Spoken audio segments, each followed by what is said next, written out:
A Austrália. Um continente inteiro, vasto e misterioso, mas que guarda um segredo surpreendente. 95% de seu território permanece praticamente desabitado. É um lugar onde a natureza dita as regras e os humanos optaram por se aglomerar em pequenas faixas costeiras, deixando o coração do país em um silêncio quase intocado. Pense nisso. Um espaço do tamanho de boa parte da Europa, completamente vazio. Sem cidades, sem vilas, apenas a vastidão da terra selvagem. Essa concentração populacional em áreas litorâneas é uma anomalia em um mundo onde cada pedaço de terra parece disputado. Enquanto em outros lugares o espaço é um luxo, na Austrália ele é abundante, mas intocável. O que explica isso? Por que um continente tão grande tem um vazio tão imenso? O que há de tão hostil ou desafiador no interior australiano que o torna tão inabitável? A Austrália é um continente que parece ter sido projetado para a natureza, não para o homem. As cidades são pontos isolados na borda de um oceano de terra vermelha. Sydney, Melbourne, Brisbane, Perth, Adelaide, todas elas se abraçam à costa, como se temessem se aventurar demais para o interior. É como se houvesse uma barreira invisível, ou talvez muito visível, que impede a expansão. Ao invés de cidades pulsantes, o que se encontra no vasto interior são apenas vestígios de sonhos perdidos. Cidades abandonadas, esqueletos de esperanças que deram errado. A força da natureza, implacável e indiferente, reassumiu seu domínio. Essas ruínas silenciosas são um lembrete constante de que a tentativa humana de domar o coração da Austrália é, na maioria das vezes, uma batalha perdida. A ideia de que 95% de um continente está desabitado é algo difícil de conceber. Imagine a quantidade de espaço livre, de paisagens intocadas, de ecossistemas que não foram alterados pela presença humana. É quase como se o interior da Austrália fosse uma zona proibida, um lugar onde a civilização simplesmente não consegue se enraizar. Por que essa zona morta existe? Quais são as barreiras, tanto naturais quanto talvez ideológicas, que criaram e mantiveram esse cenário único? O mistério não está apenas na ausência de pessoas, mas na persistência dessa ausência. Em um planeta cada vez mais superpovoado, a Austrália Central se destaca como um vasto santuário de desolação. Não é apenas uma questão de falta de recursos óbvios. Há algo mais profundo, algo que desafia a lógica da colonização e do desenvolvimento. Este lugar, o interior australiano, não é apenas um espaço vazio no mapa. É um personagem por si só. Ele tem uma personalidade, uma resistência que o torna quase intransponível. As histórias das poucas pessoas que se aventuraram a viver lá e falharam são um testemunho da sua força. O silêncio que preenche essas terras é ensurdecedor. E a paisagem conta uma história de desafios e derrotas. Nosso objetivo é entender essas barreiras. Não estamos falando apenas de deserto e calor, embora sejam fatores importantes. Há algo na essência do interior australiano que repele a presença humana em larga escala. É uma combinação de clima extremo, falta de água doce, solos inférteis e, talvez, uma natureza tão selvagem que desafia qualquer tentativa de controle.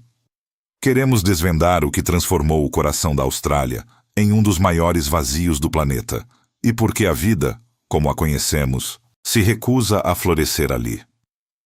Para entender de verdade o que se passa no interior da Austrália, é preciso ir até lá. Uma viagem de Adelaide a Darwin, cortando o continente de sul a norte, é como um mergulho na verdadeira face do país. Não é só sobre ver a paisagem, é sobre sentir o isolamento e a desolação que moldam essa terra. A cada quilômetro, a mesma cena se repete. Uma planície sem fim, arbustos ressecados e um céu imenso. No começo da viagem, ainda se vêem algumas fazendas e vinhedos, mas logo a paisagem muda. As placas nas estradas começam a indicar cidades que, ao se aproximar, revelam-se pouco mais do que fantasmas. Centenas de assentamentos foram abandonados ao longo das estradas e ferrovias que cortam o deserto. São vestígios de uma esperança que um dia existiu, de sonhos de riqueza ou de uma nova vida que, para a maioria, se desintegraram sob o sol implacável. Ao parar em um desses lugares, a sensação é estranha. Prédios de pedra que foram correios ou pubs estão em ruínas, com telhados caídos e paredes desmoronando. Carros antigos, enferrujados e sem rodas, parecem esqueletos de metal, engolidos pela poeira vermelha. O silêncio é quase assustador, quebrado apenas pelo ranger do metal ao vento e o zumbido de insetos. É um lembrete mudo de que a natureza sempre vence. Um dos exemplos mais claros dessa batalha perdida é a estação Farina, no sul da Austrália. Fundada no final do século XIX, era um centro promissor para a agricultura e a pecuária. As pessoas construíram casas, uma igreja, um hotel. Mas a natureza tinha outros planos. As chuvas, que já eram escassas, simplesmente cessaram por completo.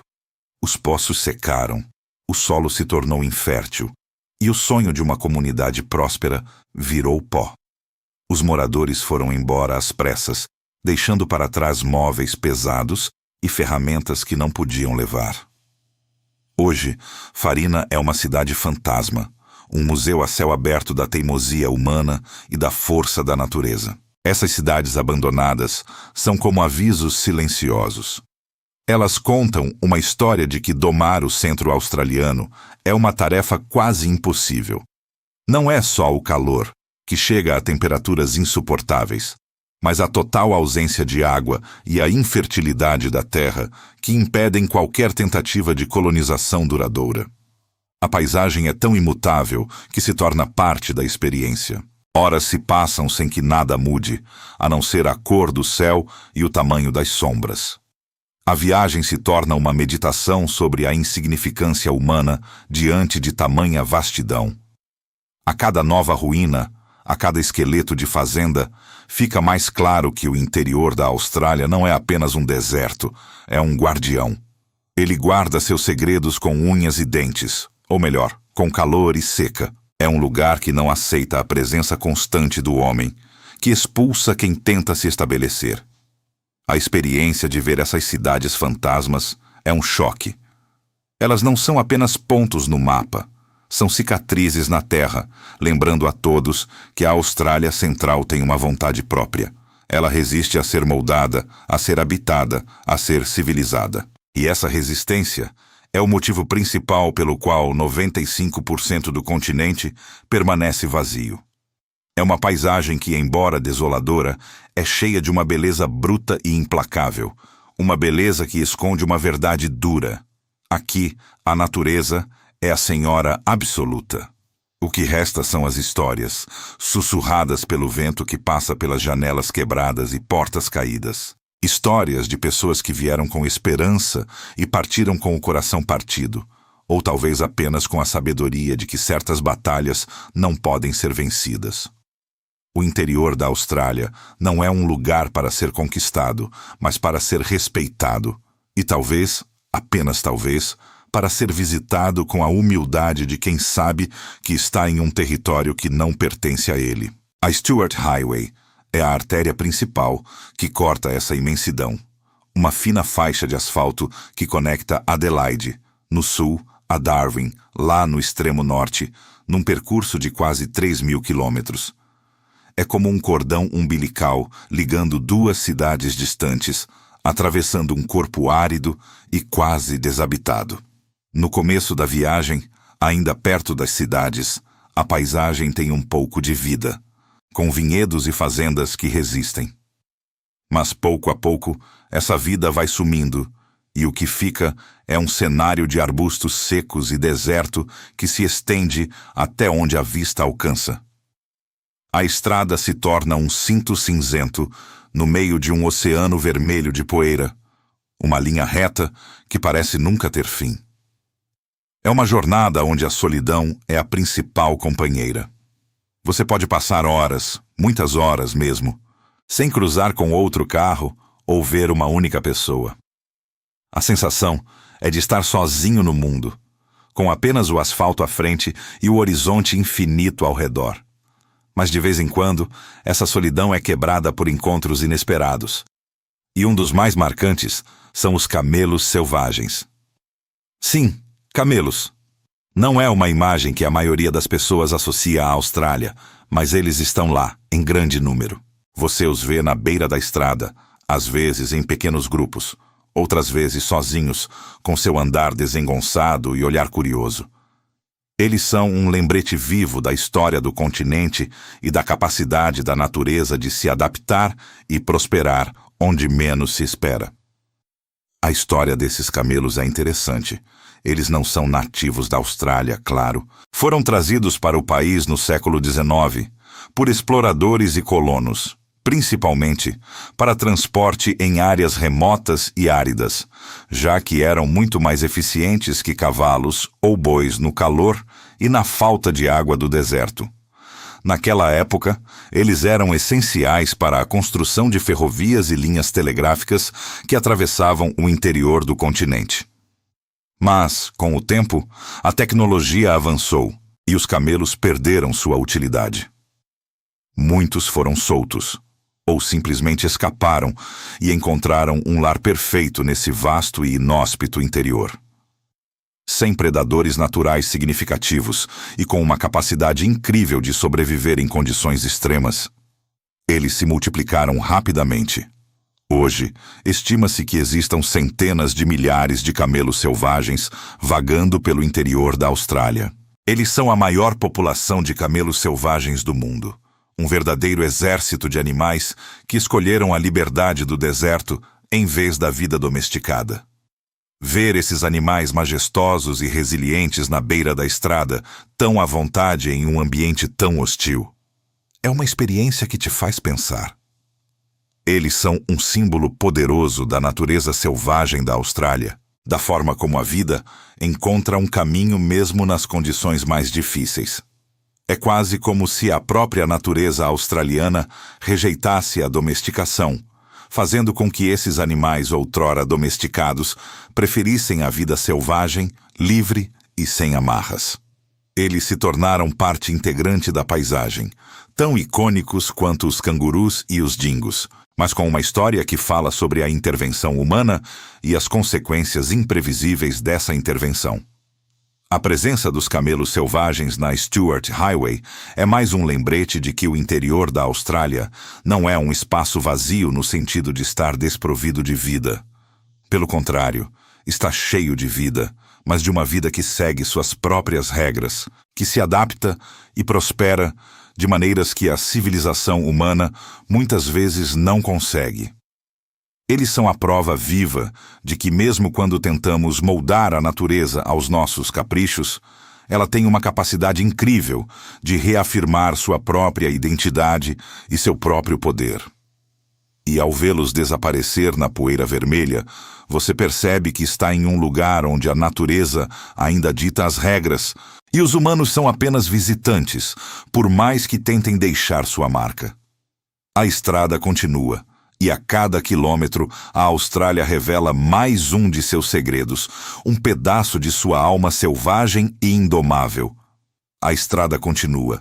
E a cada quilômetro, a Austrália revela mais um de seus segredos, um pedaço de sua alma selvagem e indomável. Enquanto a paisagem se desdobra, algo mais começa a surgir, algo que parece quase tão antigo quanto as próprias rochas, mas que é, na verdade, uma marca da persistência humana. São as estranhas cercas que cortam o continente, linhas infinitas de arame farpado que se estendem até onde a vista alcança, desaparecendo no horizonte em ambos os lados. Não são cercas como as que vemos nas fazendas comuns, com alguns metros ou quilômetros de extensão. Estas são diferentes. Elas cortam o continente, milhares de quilômetros de cercas que parecem não ter fim. Primeiro, você as nota por acaso, uma linha tênue de arame e postes de madeira ou metal que corre paralela à estrada. Depois, você percebe que elas estão em todo lugar, cruzando o deserto, subindo e descendo colinas. A pergunta natural que surge é: por quê? Qual o propósito de cercas tão vastas e aparentemente sem sentido no meio do nada? A resposta é tão vasta quanto as próprias cercas. Elas servem a múltiplos propósitos, todos ligados à tentativa humana de impor alguma ordem a essa paisagem selvagem. Algumas são para conter o gado, delimitando as imensas propriedades rurais, as stations, que podem ser maiores que muitos países europeus. Outras são para afastar predadores, como os dingos, dos rebanhos de ovelhas e gado. E há as cercas contra pragas, como os coelhos, que já causaram estragos enormes na agricultura australiana. Mas, para além da função prática, há um sentimento mais profundo que essas cercas transmitem. Elas são como uma tentativa de proteção, uma barreira frágil que os humanos erguem contra o vazio primordial e agressivo que se estende para lá delas. É como se, ao traçar essas linhas no deserto, os humanos estivessem tentando criar um santuário, um espaço onde as regras da civilização pudessem, de alguma forma, prevalecer contra a selvageria implacável da natureza australiana. Elas são um lembrete constante da batalha contínua entre o homem e a vastidão intocada. Ao lado dessas cercas, ou às vezes entre elas, você começa a notar outros vestígios de uma luta ainda mais antiga. Os pilares tortos e enferrujados da antiga linha telegráfica. Alguns ainda estão de pé, corajosamente desafiando o tempo e os elementos.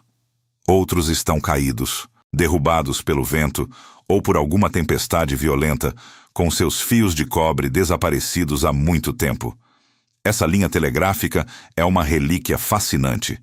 Construída em meados do século XIX, ela foi uma façanha de engenharia e persistência. Conectava Adelaide, no sul, a Darwin, no norte, atravessando mais de 3.000 quilômetros de deserto inóspito. Antes dela, a comunicação com o mundo exterior levava meses. Com a linha telegráfica, as notícias podiam viajar em horas. Era a primeira e única forma de contato rápido da Austrália Central com o resto do planeta. Ver esses pilares, alguns ainda com os isoladores de porcelana rachados, é como olhar para um fantasma do passado. Eles representam a audácia e a teimosia dos primeiros colonizadores, que se recusaram a ser isolados pela geografia.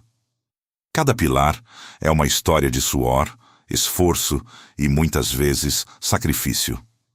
Lembro-me de pensar em quantos homens trabalharam sob o sol escaldante, lutando contra a sede, as cobras e o desespero, para erguer essa linha de comunicação. Hoje, a linha telegráfica está em ruínas, ultrapassada pela tecnologia moderna. Mas seus vestígios ainda servem como uma indicação silenciosa do caminho para o norte. Eles são um lembrete visual de que, mesmo nos lugares mais remotos e desafiadores, os humanos sempre buscaram conexão, sempre tentaram domar o ambiente e deixar sua marca. Essas cercas e pilares não são apenas estruturas físicas. São símbolos da resiliência humana diante da imensidão e da indiferença da natureza. Eles contam uma história de esperança, de fracasso, de adaptação e de uma luta contínua para encontrar um lugar nesse vasto continente. E, enquanto a estrada se estende, você percebe que cada um desses elementos adiciona uma camada à complexidade do vazio australiano, mostrando que ele não é apenas um espaço vazio, mas um palco para uma história rica e muitas vezes brutal entre o homem e a natureza. A estrada parecia engolir o horizonte enquanto o sol começava a se deitar no oeste. A Stuart Highway, que antes era uma linha cinzenta e monótona, agora se transformava em um espetáculo de cores. Os tons de carmesim e roxos se espalhavam pelo céu, pintando as nuvens e refletindo no chão avermelhado. Era um pôr do sol como eu nunca tinha visto antes, com uma intensidade que só o deserto pode oferecer. À medida que a luz diminuía, o deserto parecia ganhar vida de uma forma diferente. As sombras longas dançavam sobre as rochas e os arbustos, e os contornos rochosos, antes indistintos, agora pareciam figuras míticas, silhuetas de gigantes adormecidos ou de criaturas de contos antigos. Havia uma beleza selvagem e intocada que era quase assustadora. Depois de horas dirigindo por essa paisagem que parecia de outro planeta, chegamos a Coober Pedy. A cidade, se é que se pode chamar assim, é uma anomalia fascinante. A maior parte das casas e estabelecimentos comerciais fica debaixo da terra, em cavernas escavadas para escapar do calor implacável da superfície. Vistos de cima, os arredores de Coober Pedy são uma paisagem lunar, com milhares de pilhas de terra em forma de cone, resultado da mineração de opala. Cada montinho é um sinal de uma escavação, uma busca por riqueza e uma tentativa desesperada de sobreviver em um ambiente que parece feito para repelir a vida humana. A ideia de que, para sobreviver no centro australiano, você precisa se enterrar na terra, é um testemunho da hostilidade do lugar. O ar quente e seco soprava sem parar, carregando consigo o cheiro de poeira e o som do vento que fazia rolar os espinhos secos pelo chão. Na superfície, a vida era escassa, quase inexistente. Era como se o próprio território resistisse ativamente à intervenção humana. O calor era um choque físico, um soco no estômago a cada vez que saíamos do carro. O silêncio, quando não havia vento, era denso, pesado, quase ensurdecedor. Não era um silêncio de paz, mas um silêncio que parecia devorar qualquer som que ousasse surgir. Essa resistência não se manifestava apenas no calor e na secura. Era a ausência de rios permanentes no interior australiano, por exemplo. Enquanto outros continentes são cortados por veias de água doce, aqui os rios surgem e desaparecem em areias sedentas, ou terminam em lagos salgados e efêmeros, que só aparecem depois de chuvas raras. Não há um sistema fluvial que alimente a vida como a conhecemos. A água é um tesouro, e a sua escassez moldou cada aspecto da existência neste lugar. As poucas fontes de água são disputadas, e a vida se agarra a elas com uma teimosia impressionante. A paisagem em si parecia comunicar uma mensagem clara: você não pertence aqui. As rochas desgastadas pelo vento, as árvores retorcidas e secas, os poucos animais que conseguem sobreviver, todos pareciam fazer parte de um ecossistema que não precisava dos humanos e que, de certa forma, os rejeitava. A natureza não era apenas indiferente. Ela parecia ter uma vontade própria, uma determinação em manter o seu status quo. E essa determinação era palpável no ar, na terra, em cada pedaço de deserto. Olhando para as pilhas de terra em Coober Pedy, para as poucas estruturas que desafiavam a superfície, eu me perguntava o que impulsionava as pessoas a insistir em viver ali. Não era apenas a opala, era uma teimosia, uma recusa em aceitar a derrota diante de um desafio tão grande. Mas, ao mesmo tempo, era uma adaptação, uma aceitação de que, para sobreviver, você precisava se curvar às regras do deserto. A Austrália Central não era um lugar para ser conquistado, mas para ser negociado. E mesmo assim, a um custo altíssimo. A cada quilômetro que avançávamos, a mensagem se tornava mais clara. O vazio australiano não era um acidente, mas uma declaração da própria natureza. A jornada continuou, o carro engolindo quilômetro após quilômetro da Stuart Highway, em direção a Alice Springs. Cada curva na estrada, cada miragem que dançava no horizonte, parecia adicionar mais um detalhe ao que eu comecei a chamar de grande vazio australiano. A paisagem, embora variasse em sutilezas, mantinha uma constância que era quase hipnotizante. O vermelho da terra, o azul intenso do céu, os arbustos secos e resistentes que se agarravam à vida com uma força incrível. Tudo isso reforçava a pergunta que ecoava na minha mente desde que deixamos a costa. O que faz as pessoas permanecerem onde a natureza as manda embora? Não era uma pergunta retórica, mas uma reflexão profunda sobre a persistência humana diante de um ambiente tão inóspito. Em Coober Pedy, a resposta parecia ser a opala, a riqueza que a terra escondia. Mas além da mineração, o que prendia as pessoas a este lugar? Seria a teimosia, o desafio de provar que podiam domar o indomável? Ou seria uma forma diferente de beleza, uma apreciação pela vastidão e pela solidão que muitos considerariam opressoras? A cada assentamento que passávamos, por menor que fosse, eu via sinais dessa persistência. Casas simples, muitas vezes pré-fabricadas, levantadas sobre estacas para evitar a umidade e os insetos, com tanques de água da chuva e painéis solares. Pequenas lojas que vendiam de tudo um pouco, postos de gasolina que pareciam oásis no meio do nada. E as pessoas, sempre com um sorriso cansado, mas acolhedor, prontas para compartilhar uma história ou um copo de água gelada. Elas não pareciam miseráveis ou resignadas. Pareciam parte da paisagem, adaptadas a ela como as acácias e os eucaliptos. O vazio não era aleatório, não era apenas um espaço em branco no mapa. Ele parecia ter um propósito, um plano grandioso e severo, como eu comecei a pensar. Não era um vazio de ausência, mas um vazio de presença. Uma presença esmagadora da natureza em sua forma mais pura e implacável.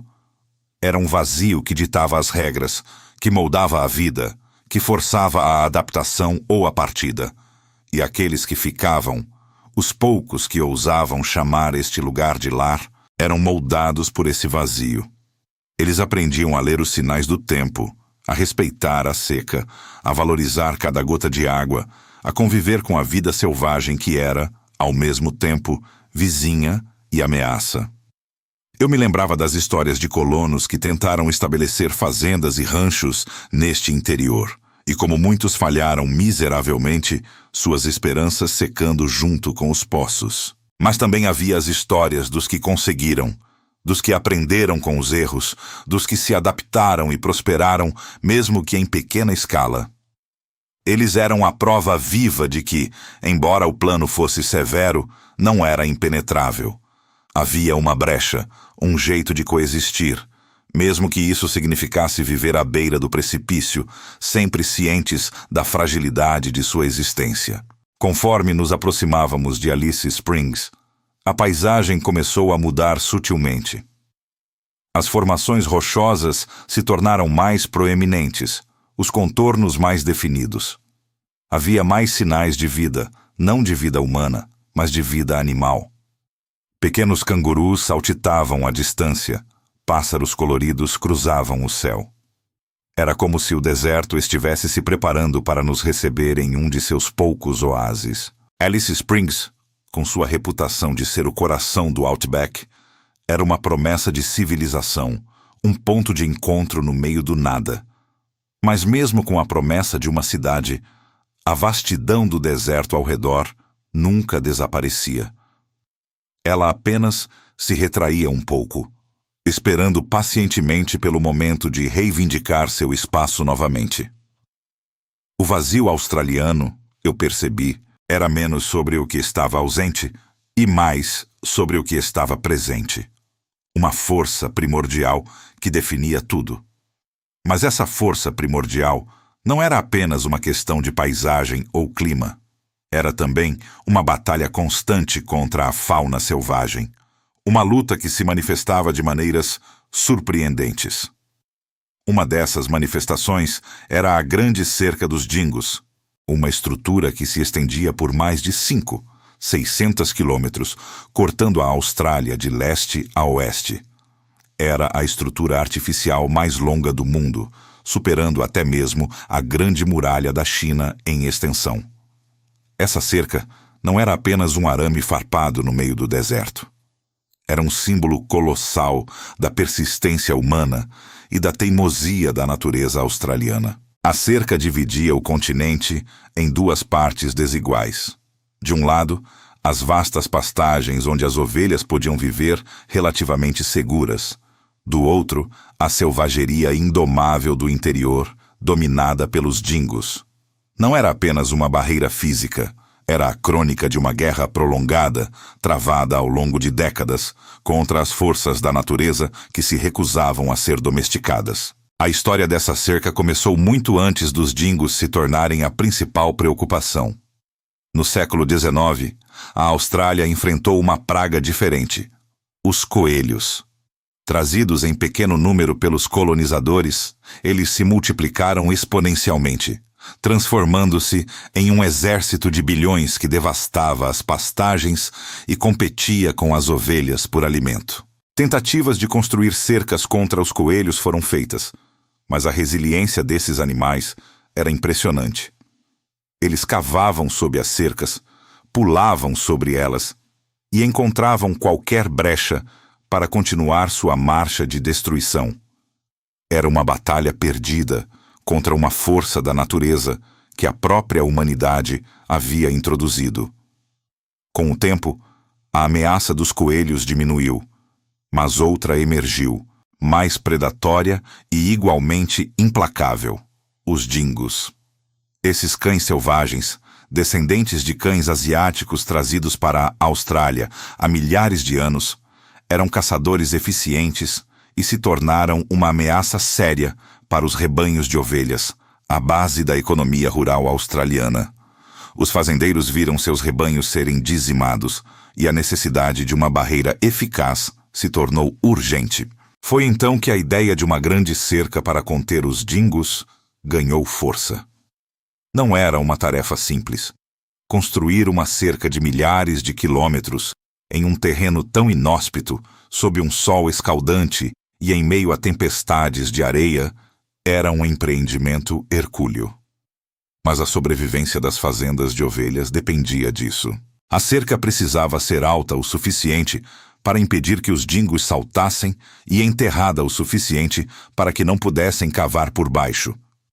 Era uma linha de defesa que se estendia por planícies, montanhas e desertos, um testemunho da determinação humana em proteger o que havia sido conquistado. A construção da cerca demorou décadas e exigiu a colaboração de diferentes estados e territórios. Trechos foram construídos em épocas diferentes, por diferentes propósitos, até que finalmente foram conectados em uma única e monumental barreira. Ela não era perfeita, mas era a melhor defesa que os fazendeiros tinham contra os predadores que espreitavam nas sombras do interior. Eu imaginava os trabalhadores sob o sol inclemente, esticando arame farpado, fincando postes, lutando contra a poeira e o calor. Era um trabalho sem fim, uma batalha contínua contra a natureza que tentava, de todas as formas, desmantelar essa invasão humana em seu território. A cerca era mais do que uma barreira física. Era uma declaração de intenções, um limite imposto à selvageria, uma tentativa de civilizar um continente que se recusava a ser civilizado. Ver a cerca de perto era como ver uma cicatriz na paisagem, uma linha reta e implacável que cortava o horizonte. De um lado, pastagens um pouco mais verdejantes, com as ovelhas pastando tranquilamente. Do outro, a vegetação mais esparsa, o terreno mais acidentado, o reino indiscutível dos dingos e de outras criaturas selvagens. Era uma divisão clara, um lembrete constante de que, apesar de todos os esforços, o homem ainda estava em um cabo de guerra com a natureza australiana, e o resultado final ainda estava longe de ser decidido. A cerca dos dingos era a prova de que o vazio australiano não era apenas uma ausência, mas uma presença ativa e desafiadora. A manutenção dessa cerca era uma tarefa colossal, uma luta diária contra a própria natureza que ela tentava conter. Cuidadores especiais, os chamados cercadores, dedicavam suas vidas a percorrer centenas de quilômetros de arame farpado, procurando buracos e reparando danos. Não era um trabalho para os fracos de coração. A solidão era parceira constante e o perigo, um companheiro silencioso. Os buracos podiam ser feitos por uma série de fatores: camelos selvagens esfregando-se contra os postes, cangurus saltando e se enroscando no arame, ou até mesmo as torrentes de água das chuvas esporádicas que lavavam o solo e abriam passagens por baixo. Cada buraco, por menor que fosse, representava uma brecha na defesa.